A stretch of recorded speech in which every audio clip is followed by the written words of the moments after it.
कृष्ण, तुम्हें तुम्हारी बांसुरी जोड़नी होगी ताकि मैं अपना कर्म पूर्ण कर सकूं और रुक्मिणी को कृष्ण के जीवन का सार तुम्हारा स्वर सुना सकूं। एवमस्तु राधा।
राधा, ये धुन तो अद्वितीय है और तुम कितना अच्छा बजा लेती हो।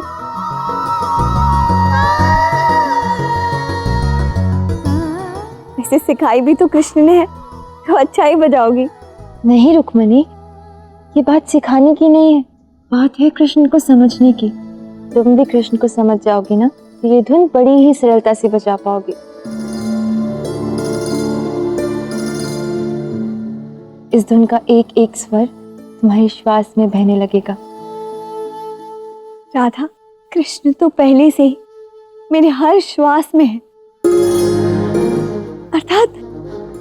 अर्थात मैं भी इस बांसुरी को बजा पाऊंगी।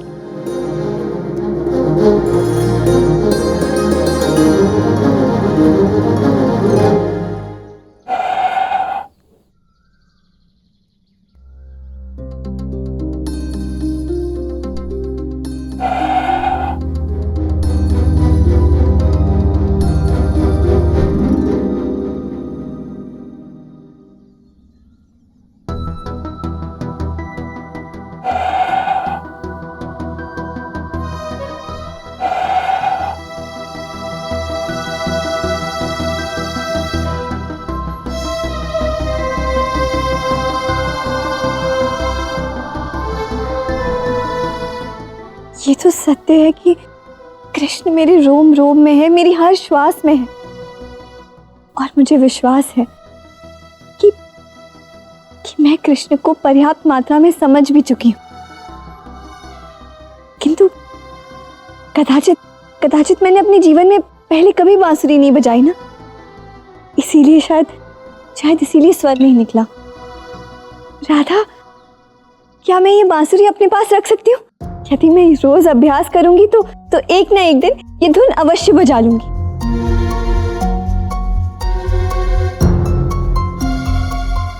क्यों नहीं, तुम इसे रख लो। इसके हर एक स्वर में कृष्ण है। कदाचित यही तुम्हारी सहायता करे कृष्ण को समझने में।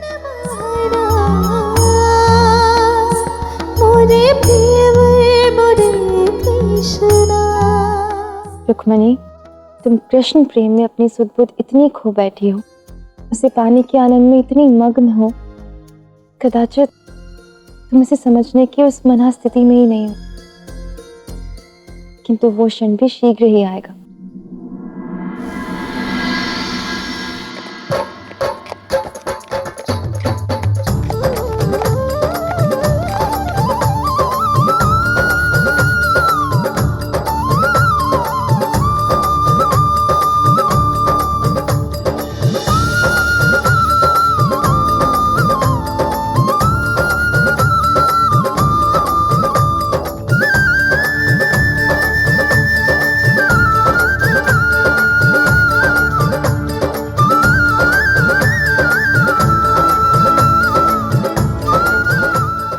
आइए घर पे सबके साथ भोजन ग्रहण करें, फिर प्रस्थान कर लेना।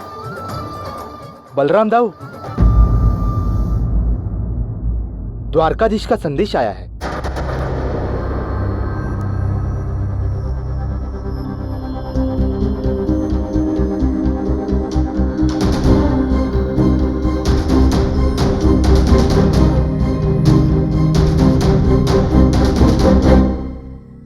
रुक्मिणी, कान्हा का संदेश आया है। वहां द्वारका में सभी तुम्हें खोज रहे हैं, इसलिए हमें शीघ्र अतिशीघ्र द्वारका पहुंचना होगा, अन्यथा विवाह में विलंब हो जाएगा।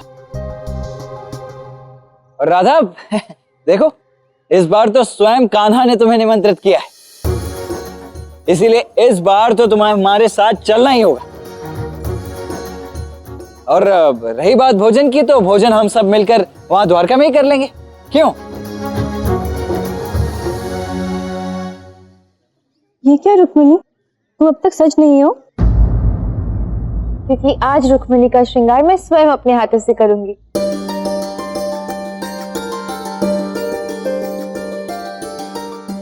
राधा इतनी खुश है, इसका अर्थ है रुक्मिणी ने कृष्ण को पूर्ण रूप से जान लिया। ये तो और भी अच्छा है। मैंने तुमसे कहा था ना कि राधा के जैसा श्रृंगार कोई नहीं कर सकता। आज तुम देख भी लेना कैसे स्वयं तुम्हारे विवाह के लिए राधा तुम्हें सच करेगी। आओ चलो, तुम भी चलो।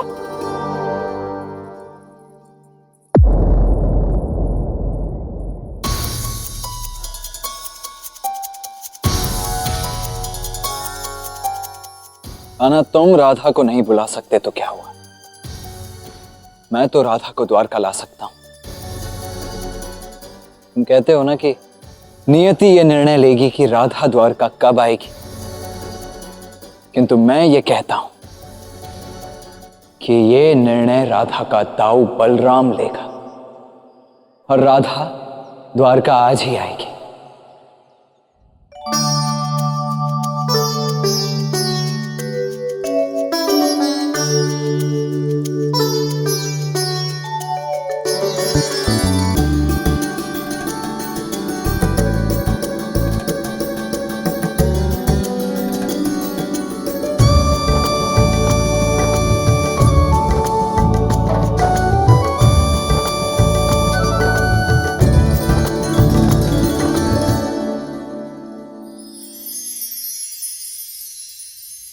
राधा, मुझे तो विश्वास ही नहीं हो रहा है कि मैं इतनी सुंदर भी दिख सकती हूँ। कहा था ना मैंने कि राधा के जैसा श्रृंगार कोई नहीं कर सकता। ऐसी राधा, आज तुमने रुक्मिणी को कुछ अधिक ही अच्छा सजा दिया है। ऐसा क्यों? आज कृष्ण रुक्मिणी को देखने वाला है ना, तो कृष्ण के समक्ष रुक्मिणी का सुंदरतम रूप आना चाहिए। बस यही प्रयास था मेरा, इसलिए मैंने रुक्मिणी का श्रृंगार कुछ अधिक प्रेम से कर दिया है। सच राधा, तुम अपने सखा कृष्ण के लिए कितना सोचती हो। तुमसे मिलकर मन आनंदित हो उठा, सच। अच्छा अब चलो रुक्मिणी, अन्यथा अपने विवाह में तुम ही नहीं पहुंचोगी।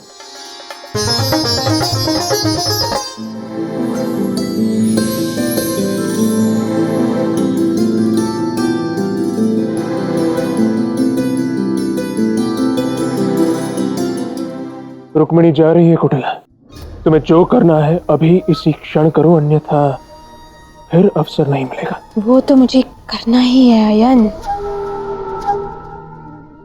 अद्भुत, अप्रतिम रुक्मिणी, तुम तो बहुत ही सुंदर लग रही हो। वाह राधा, कितना बढ़िया श्रृंगार किया है तुमने। अद्भुत। हाँ, अच्छा चलो राधा, बैठो पालकी में। तुम्हारा सामान कहाँ है? प्रयास तो अच्छा है दाऊ, किंतु आप जानते हैं ना मैं नहीं आने वाली। प्रयास? ये क्या कह रही हो राधा तुम? जानती हूँ दाऊ, कृष्ण ने उस पत्र में मेरे विषय में कुछ नहीं लिखा था। दाऊ, मैं आपकी भावनाओं का पूर्ण सम्मान करती हूँ और ये भी जानती हूँ कि आपकी बहुत इच्छा है कि मैं आपके साथ द्वारका आऊँ, किंतु जब तक कृष्ण की इच्छा नहीं होगी ना, राधा द्वारका नहीं आएगी।